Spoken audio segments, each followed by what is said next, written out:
ओम शांति 20 जून 2025 प्रातः मुरली बाबा कहउछंती मिठे बच्चे बाबांक ठारू स्नेह पाइबा पाई आत्म अभिमानी होई बस।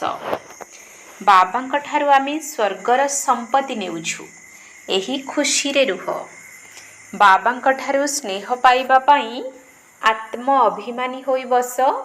बाबांक ठारू आमे स्वर्गर संपत्ति नेउछु, एही खुशी रे रुह। प्रश्न, संगम जुगरे तुमे माने ब्राह्मणरू फरिस्ता हेबा पाई केउ गुप्त मेहनत करुछ? संगम जुगरे तुमे माने ब्राह्मणरू फरिस्ता हेबा पाई केउ गुप्त मेहनत करुछ? उत्तर, तुम ब्राह्मण मानकु पवित्र हेबार ही गुप्त मेहनत करिबाकु पडुछि। तुमे समस्ते ब्रह्मांकर संतान, संगम जुगरे भाई भौणी अट। तेणु भाई भौणीक भितरे अपवित्र अर्थात विकारी दृष्टि रही पारिब नाही। स्त्री पुरुष एकाठी रही उभय निजको बिके अर्थात ब्रह्मा कुमार कुमारी मने करुछ।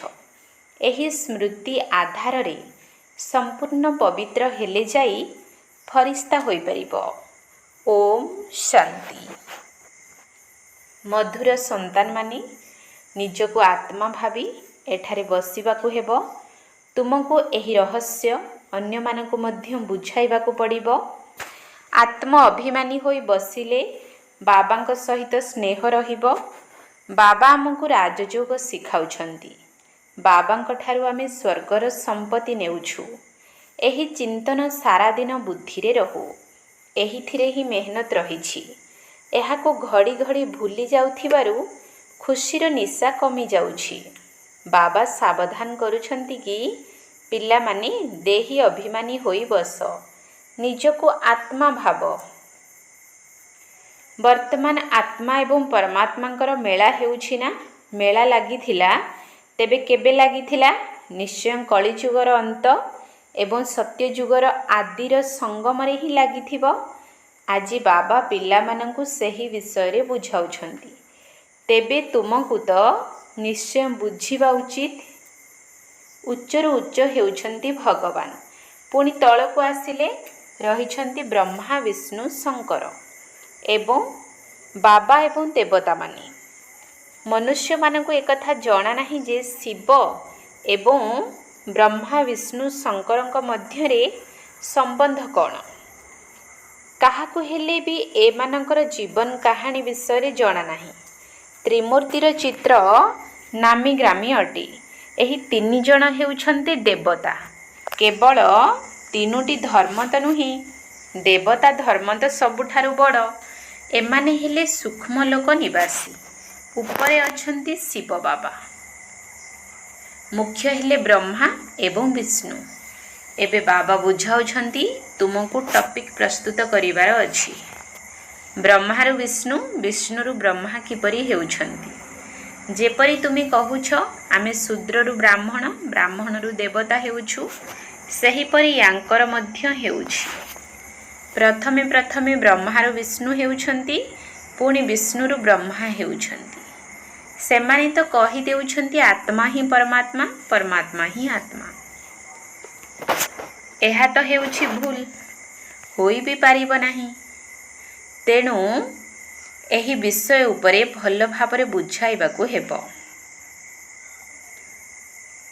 केही केही कहउछन्ति परमात्मा श्रीकृष्णकर शरीर रे आसिछन्ति। जदि श्रीकृष्णक शरीर रे आसिले तेबे तो ब्रह्मांक पाठ शेष होई जाउछि।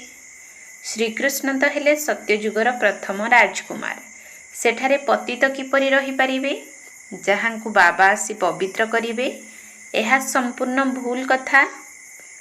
एकथा मध्य महारथी सेवा योग्य संतान माने ही बुझी थांती। बाकी तो काहारी बुद्धि रे एही धारणा हुए नाही। एही टॉपिक तो बहुत भल। ब्रह्मारु विष्णु, विष्णुरु ब्रह्मा किपरि हेउछन्ति तांकर जीवन कहानी बताउछन्ति। काहेकि ना तांकर परस्पर सहित संपर्क रहिछि। एहीपरि आरंभ करिबाकु हेबो। ब्रह्मारु विष्णु गोटिए सेकेंड रे विष्णुरु ब्रह्मा हेबारे 84 जन्म लगी थाए। यह बहुत बुझीबार कथा। एबे तुमे हेउछ ब्राह्मण कूलर। प्रजापिता ब्रह्मांकर ब्राह्मण कूल कुआड़े गला। प्रजापिता ब्रह्मांकर तो नुआ दुनिया दरकार ना। नुआ दुनिया हेला सत्यजुग। सेठारे तो प्रजापिता नाहांती। कलिजुगरे मध्य प्रजापिता होई परिबे नाही। से हेले संगम जुगरे। तुमे एबे संगमरे अछ। शूद्ररु तुमे ब्राह्मण होइछ। बाबा ब्रह्मा को पोष्य करिछंती। शिव बाबा ब्रह्मा को किपरि रचना करिछंती एकथा केही जानी नाहंती। त्रिमूर्ति चित्र रे रचयिता शिवंकर चित्र ही नाही। तेणु किपरि जना पड़िबो जे उच्चरु उच्च भगवान अटंती। बाकी समस्ते हेउछंती तांकर रचना। एहा हेला ब्राह्मण संप्रदाय। तेबे निश्चय प्रजापिता आवश्यक। कलिजुगरे तो होई पारिबे नाही। सत्यजुगरे मध्य नुहे। गायन करा जाए ब्राह्मण देवी देवताय नमः। तेबे ब्राह्मण केउ जुगर अटंती? प्रजापिता ब्रह्मा मध्य केउ जुगर? निश्चय संगम जुगर कुहाजिबो। एहा हेउछि पुरुषोत्तम संगम जुग। एही संगम जुगर कौनसी शास्त्र रे वर्णना नाही। महाभारत लड़ाई मध्य संगम जुगरे थिला ना।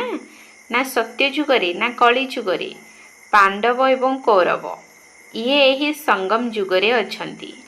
तुमे पांडव संगम जुगी अट एवं कौरव कली जुगी अटंती। गीतारे मध्य भगवान वाच रहिछि ना। तुमे हेउछ पांडव दैवी संप्रदाय। तुमे रुहानी पंडा हेउछ। तुमर हेला रुहानी यात्रा जहा तुमे बुद्धि द्वारा करूछ। बाबा कहउछंती निजको आत्मा भाव। जोगर यात्रा रे रुह। स्थूल यात्रा रे तीर्थ आदि को जाई पुणी फेरी आसी थांती। ताहा अधा कल्प चली थाए। एही संगम जुगर यात्रा थरे मात्र हेउछि। तुमे सेठाकु जाई आउ मृत्यु लोक को फेरिब नाही। पवित्र होई पुणी तुमको पवित्र दुनिया को आसीबाकु हेबो। सेथिपाई तुमे एबे पवित्र होइछ। तुमे जानिछ एबे आमे ब्राह्मण संप्रदायर अटु। पुणी दैवी संप्रदाय विष्णु संप्रदाय हेबु। सत्य जुगरे देवी देवता माने विष्णु संप्रदाय अटंती। सत्य जुगरे चतुर्भुजर प्रतिमा रहिबो जहा द्वारा जना पड़िबो जे एमाने विष्णु संप्रदायर अटंती। एठारे रावणर प्रतिमा रहिछि तेणु रावण संप्रदाय अटे। तेणु एही टॉपिक रखिले मनुष्य आश्चर्य हेबे। एबे तुमे देवता हेबा पई राजयोग शिखुछ। ब्रह्मा मुखवंशावली ब्राह्मण। तुमे शूद्ररु ब्राह्मण होइछ। पोष्य करा जाइछि। ब्राह्मण मध्य एहिठारे अछंती। पुणी देवता मध्य एहिठारे हेबे। राजवंश एहिठारे ही होइथाए। राजत्व को डिनायस्टी कुहा जाए। सत्य जुगरे विष्णुकर डिनायस्टी रहिछि। ब्राह्मण मानकर डिनायस्टी कुहाजिब नाही। डिनायस्टी रे राजत्व चली थाए। जनक परे द्वितीय पुणी तृतीय। एबे तुमे जानुछ आमे हेउछु ब्राह्मण कुलभूषण। पुणी देवता हेउछु। ब्राह्मणरु विष्णु कुलकु विष्णु कुलरु आसी थाउ क्षत्रिय चंद्रवंशी कुलकु। पुणी वैश्य एवं शूद्र कुलकु आसुछु। पुणी ब्राह्मणरु देवता हेबु। अर्थ केते स्पष्ट अटे। चित्र रे कौन कौन सब देखाउछंती। आमे ब्राह्मण पुणी विष्णुपुरीर मालिक हेउछु। एथिरे द्वंद्वरे पड़िबार नाही। बाबा जो रचना लेखिबाकु देउछंती ता उपरे पुणी विचार सागर मंथन करिबा उचित। काहाकु किपरि बुझाइबी जहा द्वारा मनुष्य आश्चर्य हेबे जे यांकर बुझाइबा बहुत भल। ज्ञान सागरंक बिना आउ तो केही बुझाई पारिबे नाही। विचार सागर मंथन करी पुणी बसी लेखिबा उचित। तापरे पुणी पढ़ी खियाल रे आसीबो। एही सबु शब्द जोड़िबा दरकार। बाबा मध्य प्रथमे मुरली लेखि तुम हातरे देई देउथिले पुणी सुनाउथिले। एठारे मधुबन रे तो तुमे निज घरे बाबांक साथी रे रहुछ। एबे तो तुमको बाहर को जाई सुनाइबाको हे पड़ुछि। एही टॉपिक बहुत वंडरफुल। ब्रह्मार विष्णु किपरि हेले एहाको केही जानि नाहंती। विष्णुक नाभिरु ब्रह्मा उत्पत्ति देखाउछंती। जेपरि गांधी को नाभिरु नेहरू देखाइछंती। किंतु डिनायस्टी अर्थात राजवंश तो दरकार ना। ब्राह्मण कूलरे राजत्व नाही। वर्तमान ब्राह्मण संप्रदाय दैवी संप्रदाय हेउछंती। पुणी चंद्रवंशी एवं वैश्यवंशी को जीवे। एहीपरि प्रत्येक डिनायस्टी चालुछि ना। सत्ययुग हेउछि वाइसलेस दुनिया, कलिजुग हेउछि विशियस अर्थात विकारी दुनिया। एही दुई अक्षर मध्य काहारी बुद्धि रे नाही, नचेत ଏହା निश्चय बुद्धि रे रहिबा उचित जे विकारी रु निर्विकारी किपरि हेउछंती। मनुष्य ना निर्विकारी को जानिछंती ना विकारी को जानिछंती। तुमको बुझा जाउछि देवता माने निर्विकारी अटंती। एपरि केबे शुणी नथिबो जे ब्राह्मण निर्विकारी अटंती। नुआ दुनिया को निर्विकारी दुनिया और पुराना दुनिया को विकारी दुनिया कहुए। तेबे निश्चय संगम जुग देखाइबा को पड़िबो। एही विषय रे काहाकू हेले जणा नाही। पुरुषोत्तम मास पालन करुछंती ना, ताहा 3 वर्ष परे गोटिए मास पालन करिथांती। सेही भली तुमर 5000 वर्ष परे गोटिए संगम जुग आसुछि। मनुष्य आत्मा एवं परमात्मा को यथार्थ भावे जानी नाहंती। केवल कही देउछंती चमकुछि अजब तारका। जेपरि देखाई थांती। रामकृष्ण परमहंसंकर शिष्य विवेकानंद कहुथिले, मु गुरुंक सम्मुखरे बसिथिली, मते ज्योति दर्शन हेला। गुरुंकर मध्य ध्यान तो करि थांती ना। एबे बाबा कहउछंती मते मने पकाओ। ध्यानर तो किछि कथा नाही, गुरु तो मने ही अछंती। केवल बसी करी मने पकाइबा द्वारा कौन स्मृति रे आसीबो। तांकर गुरुंक प्रति भावना थिला जे ये भगवान अटंती। तेणु देखिले जे तांको आत्मा बाहरी मोठारे लीन होईगला। तांकर आत्मा जाई केउठी बसिला, कौन हेला, किछि हेले वर्णना नाही। बास खुशी होईगले जे मते भगवानकर साक्षात्कार हेला। भगवान कौन एकथा जानी नाहंती। बाबा कहउछंती सीढ़ीर चित्र उपरे तुमे बुझाओ। एहा हेउछि भक्ति मार्ग। तुमे जानिछ गोटिए हेउछि भक्तिर डंगा, अन्यटी हेउछि ज्ञानर डंगा। ज्ञान अलगा, भक्ति अलगा। बाबा कहउछंती मु तुमको कल्प पूर्वरु ज्ञान देइथिली, विश्वर मालिक कराइथिली। एबे तुमे केउठी अछ? तुम संतान मानकर बुद्धि रे सारा ज्ञान अछि। किपरि अन्य धर्म सबु आसुछि, किपरि वृक्ष बढ़ुछि। जेपरि फूल तुड़ा होई थाए ना, एही सृष्टि रूपी वृक्ष मध्य फूलदानी अटे। मझिरे तुमर धर्म, पुणी एही धर्मरु आहुरी 3टी धर्म बाहरुछि। पुणी एथिरु वृद्धि होई चली थाए। तेणु एही वृक्ष को मध्य मने पकाइबाकू हेबो। केते शाखा प्रशाखा आदि बाहरी चलीछि। पछरे जेउ माने आसुछंती सेमानंकर मान मध्य अधिक हेउछि। बरगछर उदाहरण दिया जाउछि ना, तार मूल नाही, बाकी पूरा गछ छिड़ा होइछि। देवी देवता धर्म मध्य लोप होई जाइछि, बिल्कुल सढ़ी जाइछि। भारतवासी निजर धर्म को बिल्कुल जानी नाहंती। आउ समस्ते निजर धर्म को जानिछंती। एकथा कहउछंती जे आमे धर्म को मानु नाहु। मुख्य हेउछि 4टी धर्म, बाकी छोट छोट धर्म तो अनेक अछंती। एही वृक्ष एवं सृष्टि चक्र को तुमे एबे जानुछ। देवी देवता धर्मर नाम ही भूली जाइछंती। पुनर्बार बाबा ताहार स्थापना करी बाकी अन्य सबु धर्म गुडी को विनाश करी देउछंती। सृष्टि चक्रर चित्र संबंध रे बुझाइबा उचित। एहा सत्य जुग, एहा कली जुग। कली जुग रे अनेक धर्म रहिछि, आउ सत्य जुग रे गोटिए धर्म। गोटिए धर्मर स्थापना, अनेक धर्मर विनाश किए कराउथिबे? भगवान मध्य निश्चय कहा द्वारा तो कराइबे ना। बाबा कहउछंती ब्रह्मा द्वारा आदि सनातन देवी देवता धर्मर स्थापना कराउछि। ब्राह्मण माने ही विष्णुपुरीर देवता हेउछंती। एही संगमरे तुम ब्राह्मण मानकु पवित्र हेबा पई गुप्त मेहनत करिबाकू पडुछि। तुमे ब्रह्मांकर संतान। संगमरे भाई भौणी हेउछ। भाई भौणीक भितरे विकारी दृष्टि रही परिब नाही। स्त्री पुरुष उभय निजको बिके अर्थात ब्रह्मा कुमार कुमारी मने करुछंती। एहिथिरे तो बहुत मेहनत रहिछि। ସ୍ତ୍ରୀ ପୁରୁଷଙ୍କର ଆକର୍ଷଣ ଏପରି ଯେ ବାସ୍ ହାତ ଲଗାଇବା ବିନା ରହିପାରିବେ ନାହିଁ। ଏଠାରେ ଭାଇ ଭଉଣୀକୁ ହାତ ତ ଲଗାଇ ପାରିବେ ନାହିଁ, ନଚେତ୍ ପାପର ଭାବନା ଆସିଥାଏ। ଆମେ ବ୍ରହ୍ମା କୁମାର କୁମାରୀ ଏକଥା ଭୁଲି ଯାଉଥିବା କାରଣରୁ ଏକଦମ ତଳକୁ ଖସି ଯାଉଛନ୍ତି। ଏଥିରେ ବହୁତ ଗୁପ୍ତ ମେହନତ ରହିଛି। ଯଦିଓ ଯୁଗଳ ହୋଇ ରହୁଛନ୍ତି, କିନ୍ତୁ କାହାକୁ କ'ଣ ଜଣା ଯେ ସେ ନିଜେ ଜାଣିଛନ୍ତି ଆମେ ବିକେ ଅଟୁ, ଫରିସ୍ତା ଅଟୁ, ହାତ ଲଗାଇବା ଅନୁଚିତ। ଏହିପରି କରି କରି ସୂକ୍ଷ୍ମ ଲୋକ ନିବାସୀ ଫରିସ୍ତା ହୋଇଯିବ, ନଚେତ୍ ଫରିସ୍ତା ହୋଇପାରିବ ନାହିଁ। ଫରିସ୍ତା ହେବାକୁ ହେଲେ ପବିତ୍ର ରହିବାକୁ ପଡ଼ିବ। ଯଦି ଏପରି ଯୋଡ଼ି ବାହାରିବେ, ତେବେ ପ୍ରଥମ ନମ୍ବରରେ ଆସିଯିବେ। କହୁଛନ୍ତି ବ୍ରହ୍ମା ବାବା ତ ସବୁ ଅନୁଭବ କରିଛନ୍ତି, ଶେଷ ବେଳକୁ ସନ୍ନ୍ୟାସ କରିଛନ୍ତି। ବହୁତ ମେହନତ ତ ସେମାନଙ୍କୁ କରିବାକୁ ପଡ଼ୁଛି, ଯେଉଁମାନେ କି ଯୁଗଳ ହୋଇଯାଉଛନ୍ତି। ପୁଣି ଏଥିରେ ଜ୍ଞାନ ଏବଂ ଯୋଗ ମଧ୍ୟ ଆବଶ୍ୟକ। ବହୁତଙ୍କୁ ନିଜ ସମାନ କରାଇଲେ ଯାଇ ବଡ଼ ରାଜା ହେବେ। କେବଳ ଗୋଟିଏ କଥା ତ ନୁହେଁ ନା। ବାବା କହୁଛନ୍ତି ତୁମେ ଶିବ ବାବାଙ୍କୁ ମନେ ପକାଅ, ଇଏ ହେଲେ ପ୍ରଜାପିତା। ବହୁତ ଏପରି ବି ଅଛନ୍ତି ଯିଏକି କହୁଛନ୍ତି ଆମର କାମ ତ ଶିବ ବାବାଙ୍କ ସହିତ ରହିଛି, ମୁଁ ବ୍ରହ୍ମାଙ୍କୁ କାହିଁକି ମନେ ପକାଇବି, ତାଙ୍କୁ ପତ୍ର କାହିଁକି ଲେଖିବି। ଏପରି ମଧ୍ୟ ଅଛନ୍ତି।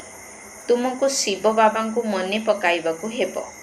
ସେଥିପାଇଁ ବ୍ରହ୍ମା ବାବା ତାଙ୍କ ନିଜ ଫଟୋ ଆଦି ମଧ୍ୟ ଦିଅନ୍ତି ନାହିଁ। ୟାଙ୍କ ଶରୀରରେ ଶିବ ବାବା ଆସୁଛନ୍ତି, ଇଏ ତ ଦେହଧାରୀ ଅଟନ୍ତି ନା। ଏବେ ତ ତୁମମାନଙ୍କୁ ବାବାଙ୍କ ଠାରୁ ବର୍ଷା ମିଳୁଛି। ଗୁରୁ ଗୋସାଇଁମାନେ ନିଜକୁ ଈଶ୍ୱର କହୁଛନ୍ତି, ପୁଣି ତାଙ୍କଠାରୁ କ'ଣ ମିଳୁଛି? କେତେ କ୍ଷତି ହେଉଛି ଭାରତବାସୀଙ୍କର। ଭାରତବାସୀ ଏକଦମ ଦେବାଳିଆ ହୋଇଯାଇଛନ୍ତି। ପ୍ରଜାମାନଙ୍କ ଠାରୁ ଭିକ ମାଗି ଚାଲିଛନ୍ତି। 10-20 ବର୍ଷ ପାଇଁ ଲୋନ୍ ନେଉଛନ୍ତି, ପୁଣି ଆଉ ଫେରାଇ ପାରିବେ ନାହିଁ।